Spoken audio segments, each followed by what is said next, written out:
ایک گروپ تو جنت کی طرف چلا جائے گا اور دوسرا گروپ وہ جہنم کی طرف چلا جائے گا. لہذا یہ وہ دن ہوگا جس دن اللہ تعالیٰ انصاف کی بنیاد پر فیصلہ کر دے گا، اور جو کالے کرتوت کر کر پہنچے ہوئے ہوں گے اور جو گناہوں کا بوجھ لیے ہوئے پہنچے ہوں گے، کفر و شرک کے ساتھ پہنچیں گے، وہ جہنم رسد ہو جائیں گے، اور جو نیکیوں کے ساتھ عبادتوں کا سرمایہ لے کر اللہ کے دربار میں کھڑے ہوئے ہوں گے، وہ کشا کشا جنت کی جانب لے جائے جائیں گے. وَلَوْ شَاءَ اللَّهُ لَجَعَلَهُمْ أُمَّةً وَاحِدَةً. دیکھو اگر اللہ تعالیٰ چاہتا تو انسانوں کو بھی ویسے ہی پیدا کر دیتا جیسے فرشتے، کہ فرشتوں کے بارے میں اللہ تعالیٰ نے ارشاد فرمایا لا یعصون اللہ وما امرهم، ان کے اندر معصیت کا ایلیمنٹ ہی نہیں، نافرمانی وہ کر ہی نہیں سکتے، وہ فرما بردار ہی فرما بردار ہے. اس کی بہت موٹی مثال ہے. مثال یہ ہے کہ اللہ تعالیٰ نے چند مویشیوں کو ایسا بنایا وہ گھاس ہی کھا سکتے ہیں. آپ بہترین گوشت بھون کے رکھتے ہیں وہ چکیں گے بھی نہیں، منہ بھی نہیں لگائیں گے. کیوں؟ نیچر اللہ نے ان کے اندر ایسا رکھا، وہ ہری گھاس ہی کھائیں گے. تو معلوم یہ ہوا کہ اللہ تعالیٰ اگر چاہتا تو پھر انسانوں کو بھی ایسے ہی ایک ہی فطرت پر پیدا کر دیتا، مویشیوں کی طرح سب ایک ہی فطرت پہ. گناہ کرنے کا ان کے اندر ملکہ ہی نہیں ہوتا، اختیار ہی نہیں ہوتا. لیکن اگر اللہ تعالیٰ ایسا کر دیتا تو پھر اس کے رحمت کے خزانے کیسے نظر آتے، کیسے مشاہدہ ہوتا، اور اس کی مغفرت کے وعدے کیسے پورے ہوتے. لہذا اللہ تعالیٰ نے انسان کو اختیارات دیے اور ارشاد فرمایا فمن شاء فلیؤمن ومن شاء فلیکفر. ہم تم کو صلاحیت دے رہے ہیں، مانو اور مان کے اطاعت کرو، یا پھر نافرمانی کرو اور نافرمانی کا خمیازہ بھگتو. وہدیناہم نجدین، ہم نے تم کو دونوں طریقے بتا دیے کیسے جینا ہے، شکر گزاری کا طریقہ یا نافرمانی کا طریقہ. ارشاد فرما کہ اِنَّا خَلَقْنَا الْإِنسَانَ مِن نُطْفَةٍ أَمْشَاجٍ نَبْتَلِيهِ فَجَعَلْنَاهُ سَمِيعًا بَصِيرًا إِنَّا هَدَيْنَاهُ السَّبِيلَ إِمَّا شَاكِرًا وَإِمَّا كَفُورًا. ہم نے بتا دیا شکر گزار بن کر رہنا چاہو تو شکر گزار بن کر رہو، نافرمان بن کر رہنا چاہو تو نافرمان بن کر رہو. راستے بھی بتا دیے، منزل بھی بتا دی. شکر گزاری کی منزل یہ ہے، نافرمانی کی منزل یہ ہے. فرمایا وَلَٰكِن يُدْخِلُ مَن يَشَاءُ فِي رَحْمَتِهِ. اور اللہ تعالیٰ ہے جس کو چاہے گا توفیق دے گا اور اپنی رحمتوں سے مالا مال کر دے گا، اپنی رحمت میں داخل کر دے گا. وَالظَّالِمُونَ، اور ظالم نافرمان گناہگار، مَا لَهُم مِّن وَلِيٍّ، نہیں ہوگا ان کا کوئی کام بنانے والا. ابھی ولی کا میں نے ترجمہ کیا تھا، تشریح کی تھی. مَا لَهُم مِّن وَلِيٍّ وَلَا نَصِيرٌ، اور ان کی کوئی مدد کرنے والا، ان کا حمایتی نہیں ہوگا. تنہا ہوں گے وہ اپنا کیس لڑنے کے لیے، اور تنہا ہوں گے وہ اپنا نتیجہ بھگتنے کے لیے. اور اتخذوا من دونه اولیاء، ارشاد فرمایا کیا اللہ کو چھوڑ کر حمایتی بنا رہے ہو، کارساز بنا رہے ہو، کام بنانے والا بنا رہے ہو، یہ سمجھ رہے ہو یہ کام کرا دیں گے، یہ کام کرا دیں گے، یہ نجات دیں گے. کسی کے بارے میں یہ سمجھ رہے ہو کہ وہ دنیا بنا دے گا، کسی کے بارے میں سمجھ رہے ہو آخرت میں نجات دہندہ ہو جائے گا. فاللہ هو الولی، تو کان کھول کر سن لو، بس اللہ ہی کام بنانے والا ہے. جب اللہ تعالیٰ کام بنانے والا ہے تو اس سے کیسے جوڑنا ابھی آگے ذکر فرما رہا ہے. وہ یحیی الموتیٰ، وہی ہے جو بے جان میں جان ڈالے گا، وہی ہے جو مردوں کو زندہ کر دے گا. وَهُوَ عَلَىٰ كُلِّ شَيْءٍ قَدِيرٌ، وہ ہر چیز پر قدرت رکھنے والا ہے. کس کو کہتے ہیں قدرت؟ قدرت کے معنی یہ ہوتے ہیں اپنا فیصلہ نافذ کرنے میں، اپنی خواہش پوری کرنے میں، اپنا حکم جاری کرنے میں کہیں کوئی مجبوری پیش نہ آئے. عالم یہ ہوتا ہے کہ پوری دولت ہے، دولت کا انبار. عالم یہ ہوتا ہے کہ پوری صحت مندی ہے. عالم یہ ہوتا ہے کہ سارے اختیارات ہے، عہدہ ہے، منصب ہے، لیکن اس کے باوجود ایک منصوبہ انسان اس پر عمل کرنا چاہتا ہے، اس کو نافذ کرنا چاہتا ہے، بیسیوں مقامات پر طلب جاتا ہے، مجبور ہو جاتا ہے، نہیں کر پاتا ہے. جب گھر بن کر تیار ہو گیا تو پھر وہ کہے گا نہیں میں ایسا بنانا چاہ رہا تھا لیکن فلاں وجہ سے نہیں بنا سکا، میں اس کو یوں کرنا چاہ رہا تھا فلاں وجہ سے نہیں کر سکا. یہ عاجز ہے، تم کہیں نہ کہیں عاجز ہے. سب کچھ ہونے کے باوجود تم عاجز ہو. اللہ تعالیٰ کے پاس یہ عاجزی نہیں، نعوذ باللہ، مجبوری نہیں. وہ اس کا عالم تو یہ ہے کہ اذا اراد شیئا، بس وہ ارادہ فرماتا ہے اور اس کے بعد اس چیز سے کہتا ہے کن، ہو جا، تو پھر وہ چیز ہو جاتی ہے. فیکون، اس کا عالم یہ ہے. کہ اس نے ارادہ فرمایا کہ ایک گیسز کا ایسا مجموعہ ہونا چاہیے جو بھڑکتا رہے، جلتا رہے، اور اس کی گرمی سے پھر ستارے سیارے وہ استفادہ کرتے رہے۔ اس نے سورج کو حکم دیا، سورج بن گیا۔ اس نے دنیا کو کہا کہ اگر تو اپنی جگہ ٹھہری رہے گی تو تیرے اندر بسنے والے انسان کو، مخلوق بڑی پریشانی پیش آئے گی، تو گھوم۔ تو وہ ایک ہی رفتار پر گھوم رہی ہے، سال بھر گھوم رہی ہے، چکر بھی کاٹ رہی ہے سورج کے اطراف، گھوم بھی رہی ہے، دن و رات کا نظام بھی ہے اور موسموں کا نظام بھی ہے۔ یہ اللہ تعالیٰ کی شان ہے کہ بس حکم کرتا ہے، اور جب وہ حکم کرتا ہے تو اس کا حکم ایسے جاری ہوتا ہے کہ ایک لمحے کی تاخیر نہیں ہوتی۔ اس پروردگار کی یہ صفت رحمت ہے، اس کی رحم دلی، کرم فرمائی ہے کہ وہ ملک الموت کو بھیج کر ہماری جان لیتا ہے، ورنہ اگر ہم سے چلتے ہوئے وہ کہے مر جا تو ہماری لاش کے پراخچے ہو جائیں گے، ٹکڑے ہو جائیں گے، وہی ہم ختم ہو جائیں گے۔ لہذا اپنی مخلوق پر وہ کرم کرتا ہے۔ یہ میرے احکام کا ڈائریکٹ راست مباشرتاً وہ میرے احکام کا متحمل نہیں، لہذا وہ اپنے فرشتوں کو بھیجتا ہے۔ ذرا نزا کا عالم ہوتا ہے، پیشانی سے پسینے نکلتے ہیں، ایڑیاں رگڑتے ہیں، حلق میں دم گھٹتا ہے، دھیرے دھیرے پھر فرشتے روح لے کر چلے آتے ہیں۔ یہ تو اللہ تعالیٰ مخلوق کے ساتھ کرم فرما رہا ہے، ورنہ اس کا عالم یہ ہے کہ یک لخت وہ تباہ کرتے، برباد کرتے چیزوں کو۔ یہ ہے وہ علی کل شیء قدیر، ہر چیز پر وہ قادر ہے۔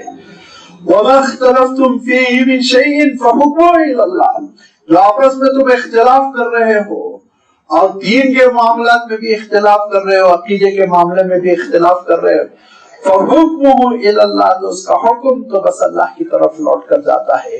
حقیقی حکم کیا ہے، اس کی حقیقت کیا ہے، بس اللہ تعالیٰ ہی بیان کر سکتا ہے، وہ بیان کر رہا ہے، لہذا اس کی روشنی میں فیصلے کرو، اس کو اپنا فیصل بناؤ۔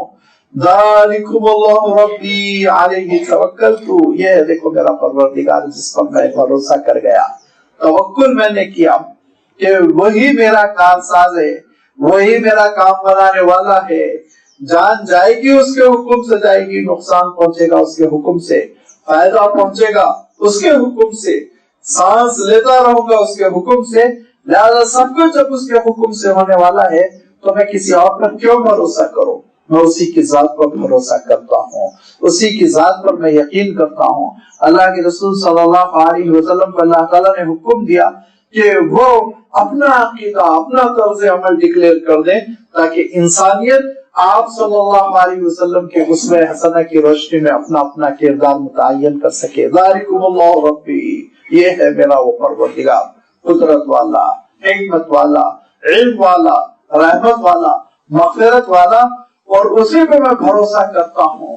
میرا کام وہی بنائے گا، مصیبتوں میں وہ میرا وہی ساتھ دے گا، میری خوشیوں کے لانے کا وہی سبب، میرے رزق کا وہی ذمہ دار، میری موت و حیات کا وہی مالک، میری اولاد کا اور میرے سارے خاندان اور کنبے کا، سب کا وہی مالک ہے۔ میں اسی پہ بھروسہ کرتا ہوں، لیکن صرف بھروسہ کر لینے سے کام نہیں چلے گا، یہ 50% ہے۔ وہ الیہ انیب، بار بار لوٹ کر اسی کی طرف جاتا ہوں۔ انابت کی میں تشریح کرتا رہتا ہوں کہ انابت یاد رکھیے، اگرچہ کہ ترجمے کے اعتبار سے رجوع کرنے کو کہتے ہیں، لوٹنے کو کہتے ہیں، لیکن عربی کے اعتبار سے اس میں بڑا حسن ہے، اور علماء نے لکھا کہ توبہ کے مقابلے میں انابت زیادہ اہم ہے، زیادہ بلند تر ہے، کیونکہ توبہ کا جو مفہوم ہے کہ انسان خطا کر جاتا ہے اور اس خطا پر وہ پھر نادم ہو گیا، شرمسار ہو گیا، توبہ کر لیا، یہ ہے توبہ کا مفہوم۔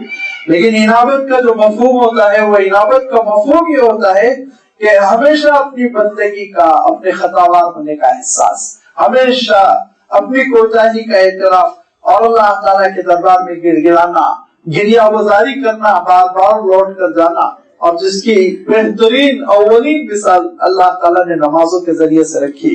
صبح ہوئی تو مولا کے دربار میں، دوپہر ہوئی تو اللہ کے دربار میں، مغرب میں غروب ہو گیا سورج، اللہ کو یاد کیا، رات شروع ہو گئی، اللہ کو یاد کیا، اور اللہ کے نیک بندوں کا عالم یہ ہے کہ نصف شب میں بھی کھڑے ہو کے اللہ کو یاد کرتے ہیں، وہ تہجد بھی پڑھا کرتے ہیں۔ یہ انابت کی ایک مثال ہے، اور انابت کی جو تشریح کی گئی وہ یہ بار بار، اور اس کو میں ایک منظر سے اس سے پہلے بھی میں عرض کر چکا ہوں ایک منظر میں بیان کرتا ہوں کہ ایک انابت کو سمجھنا ہو تو آپ ماں اور اس کے بچے کو سمجھیے کہ ایک ماں اپنے گھر میں کام کاج میں لگی ہوئی، اس کا بچہ آپ دیکھیں گے کہ شیرخوار بچہ قریب میں کھیل رہا ہے، کھیلتے کھیلتے گر گیا، روتا ہوا کہاں گیا؟ وہ اپنی ماں کے پاس۔ ماں نے آنسو پوچھ دیے، ٹافی وغیرہ دے دی، سہلا دیا، بہلا دیا، پھر وہ کھیل کود میں لگا۔ ابھی آدھا گھنٹہ نہیں گزرا تھا کہ اس کو بھوک لگی، پھر روتا ہوا ماں کی طرف آیا، پھر ماں نے گود میں لیا، اس کو کھلا پلا دیا اور اس کو آسودہ کر دیا، پھر چھوڑ دیا، پھر کھیلنے لگا۔ ابھی آدھا گھنٹہ نہیں گزرا تھا، پھر روتا ہوا ماں کی طرف آیا، کیوں؟ نیند آ رہی ہے، تھک گیا۔ پھر ماں نے اس کو سہلا دیا، سلا دیا، پھر وہ ماں کی گود میں سو گیا۔ یہ کیفیت بندے کی، بار بار اللہ تعالیٰ کی طرف لوٹ کر آنا، بار بار اللہ تعالیٰ کی طرف لوٹ کر آنا، گریہ بازاری کے ساتھ، رقت کے ساتھ روتے ہوئے اس کے دربار میں ہاتھ پھیلانا اور اللہ کی رحمتوں کی آغوش میں وہ مطمئن ہو جانا، یہ کیفیت ہوتی ہے تو انابت کی۔ یہ وہ انابت کی کیفیت ہے جس کا اللہ تعالیٰ نے حضرت ابراہیم علیہ السلام کے ساتھ خاص طور پر کیا، اور ارشاد فرمایا اِنَّ إِبْرَاهِيمَ لَحَلِيمٌ أَوَّاهٌ مُنِيبٌ۔ ابراہیم انابت والے بندے تھے، لوٹ لوٹ کے اللہ تعالیٰ کی طرف آتے تھے، بار بار اللہ تعالیٰ کی طرف آتے تھے۔ گھر میں اہلیہ محترمہ نے کہا کہ کھانے پکانے کے لیے کچھ نہیں ہے، اناج نہیں ہے، غلہ نہیں ہے، فاقے کی کیفیت دراز ہو گئی، بڑی الجھن ہے، بڑی پریشانی ہے، کچھ کھانے کا، غلے کا انتظام کیجئے۔ آپ جانتے ہیں قصب حلال بہت بڑی ذمہ داری بلکہ عبادت ہے، لہذا انبیاء علیہ السلام نے بھی کبھی اسی سے اعتراض نہیں کیا۔ حضرت ابراہیم علیہ السلام بھی نکلتے ہیں کہ کچھ کما لو، کچھ محنت کر لو، کھانے پینے کا انتظام ہو جائے۔ حضرت ابراہیم علیہ السلام جدوجہد کرتے ہیں لیکن کوئی ایسا کام نہیں ملا، کوئی ایسی تجارت نہیں ہو سکی، کوئی ایسا ذریعہ ہاتھ نہیں آیا جس کی وجہ سے غلہ گھر آ جائے۔ لہٰذا جو ہاتھ میں تھیلا تھا، بیگ تھا، چھولا تھا، سوچا خالی ہاتھ لے جاؤں گا، شام میں گھر پہنچوں گا، اہلیہ محترمہ پہ ایک دم مایوسی کی سی کیفیت ہوگی، پھر خالی ہاتھ آئے۔ لہٰذا ایسا کرتا ہوں کہ دن بھر کی محنت کے بعد سوچا کچھ پتھر اس میں بھر لو، پتھروں کو بھر کر اس جھولے کو لے آئے اور گھر میں رات میں اس کو ایک کنارے رکھ دیا کہ تاکہ ایک تسلی کا سامان رہے اور ایک اطمینان رہے کہ کچھ سامان آ گیا ہے۔ صبح حضرت ابراہیم علیہ السلام اپنی عبادتوں سے فارغ ہوئے تو دیکھا تازی تازی روٹی ہے۔ اہلیہ سے پوچھا کہاں سے یہ آٹا آیا؟ کہا کل رات آپ جھولے میں جو لے کر آئے تھے رکھے تھے وہی۔ کہ حضرت ابراہیم علیہ السلام کی انابت کی کیفیت تھی، رونا، گر گرانا اور مولا سے رجوع کرنا، کہ اللہ تعالیٰ نے حضرت ابراہیم علیہ السلام کی اس ادا کی بھی لاج رکھ لی اور آپ کے پتھروں کو بھی غلے سے گیہوں سے تبدیل کر دیا۔ یہ حالات ہوتے ہیں، یاد رکھیے، جب اللہ سے بندے کا رجوع ہوتا ہے، تعلق ہوتا ہے، حیرت انگیز نتائج برآمد ہوتے ہیں۔ حضرت عمر رضی اللہ تعالیٰ عنہ کا زمانہ ہے اور حضرت عمر رضی اللہ تعالیٰ عنہ تہجد کے وقت نکلے ہوئے ہیں کہ مدینہ منورہ کی بستی میں کوئی ایسا تو نہیں کوئی چور بور نکل گیا ہو، کوئی ڈاکو آپ کو ڈاکہ ڈالنے کے لیے کوشش کر رہا ہو، امن ہے، سب سو رہے ہیں، ٹھیک ٹھاک ہے، نہیں ہے۔ یہ آپ کی تفقد کی کیفیت تھی۔ تو آپ دیکھتے ہیں کہ ایک گھر میں چولہا سلگا ہوا ہے اور بچے ہیں کہ رو رہے ہیں اور بیٹھے ہوئے چولہے کے پاس انتظار کر رہے ہیں۔ حضرت عمر جھانکنے لگی رات میں کیا پک رہا ہے۔ اس کے بعد تھوڑی دیر بچے روتے رہے، بلبلاتے رہے اور پھر مارے بھوک کی نقاہت کے بچے ایک کونے میں لیٹ گئے۔ تو حضرت عمر نے ٹوکا باہر سے، کہا بی بی کھانا جلدی پکا کے کھلا کیوں نہیں دیتی ہو، بچے سے بلبلا رہے ہیں۔ تو انہوں نے کہا آپ اپنی راہ لیجئے، آپ کو کیا پڑی ہے، یہ میری مصیبت مجھ پر، میں جانتی ہوں کہ میرے ساتھ کیا معاملہ ہو رہا ہے۔ میرے شوہر تو جہاد میں گئے، اللہ کی راہ میں شہید ہو گئے، میں تڑپ رہی ہوں، رو رہی ہوں، کھانے کا کوئی سامان نہیں۔ اس ہانڈی میں پتھروں کو ابال رہی تھی بچوں کو بہلانے کے لیے، اور بچے بہل گئے، سو گئے، میں بھی سو جاؤں گی۔ تو حضرت عمر رضی اللہ تعالیٰ عنہ روتے ہوئے واپس آئے اور واپس آنے کے بعد بیت المال کا دروازہ کھولا۔ ابن خلدکان نے واقعات الاعیان میں پورا واقعہ تفصیل کے ساتھ لکھا کہ حضرت عمر رات میں گیہوں کے آٹے کو، تھیلے کو اپنے کاندھے پہ جب اٹھانے لگے تو آپ کا غلام بیدار ہو گیا، کہنے لگا امیر المومنین اس خدمت کے لیے میں حاضر ہوں، کہا پرے ہو جاؤ، قیامت کے دن میرا بوجھ تو نہیں اٹھائے گا، میں اٹھاؤں گا۔ لہذا اپنے کاندھے پر وہ گیہوں کا آٹا اٹھائے، اس بی بی کے گھر پہنچے اور کہا کہ ہم معافی چاہتے ہیں، اسلامی مملکت کے سربراہ کی حیثیت سے ہماری ذمہ داری ہے خبر گیری کرنا، یہ آپ آٹا لیجیے، یہ اس سے کھانا پکائیے، روٹی پکائیے۔ تو جب بندے کے اندر اللہ سے تعلق پیدا ہوتا ہے تو اللہ اسباب ایسا پیدا کر دیتا ہے، حالات ایسے تبدیل کر دیتا ہے کہ اللہ تعالیٰ انتظام کر کے رہتا ہے، لیکن انابت ہو، گریہ گزاری ہو، اللہ کے دربار میں حاضری کی کیفیت ہو، اور اللہ تعالیٰ سے کام بنا لینے کا یقین ہو، اعتماد ہو، توکل ہو، بھروسہ ہو، تو پھر نتائج حیرت انگیز برآمد ہوتے ہیں۔ اللہ تعالیٰ ہم سب کو توفیق دے کہ ہم ٹھوس بنیادوں پر اس سے تعلق رکھیں، بار بار اس سے رجوع ہوں، اسی کے دربار میں ہاتھ پھیلائیں۔ وآخر دعوانا ان الحمد للہ رب العالمین۔